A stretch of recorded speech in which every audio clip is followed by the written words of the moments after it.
রাধে রাধে, সবাইয়ের ভালো করো, মঙ্গল করো। চলো ভিডিওটা দেখা যাক। হেই এভরিওয়ান, আমার নতুন একটি ব্লগে তোমাদের স্বাগত জানাই। তোমরা সবাই কেমন আছো? আশা করি সবাই সুস্থ আছো, ভালো আছো। দেখো, তো দুদিন আগে আমি কলকাতা গেছিলাম।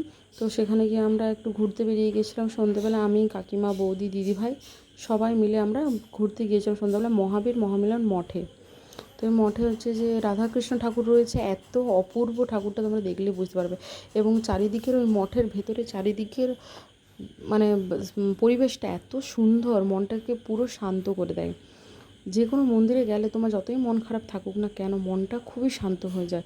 আমি মনে করি প্রতিটা মানুষেরই মন খারাপ হলে মন্দিরে গিয়ে বসা উচিত।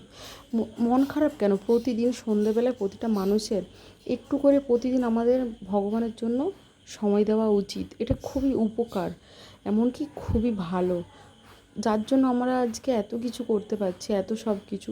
তো তার জন্য আমরা একটু সময় দেবো না বলো তো? ওই দেখো, দেখতে পাচ্ছ ঠাকুরটা এত সুন্দর, তোমাদেরকে বলে বোঝানো সম্ভব নয়।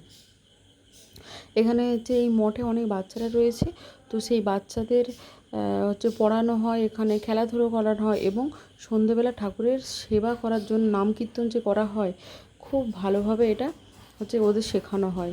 ছোটোবেলা থেকে বাচ্চাদের না এইভাবে শেখানো খুবই দরকার। এই দেখো অনেক বাচ্চা রয়েছে এখানে, অনেকে গিয়ে ওখানে বসে আছে। সবাই হরে কৃষ্ণ প্রভু। আমার ভিডিওটা ভালো লাগলে লাইক শেয়ার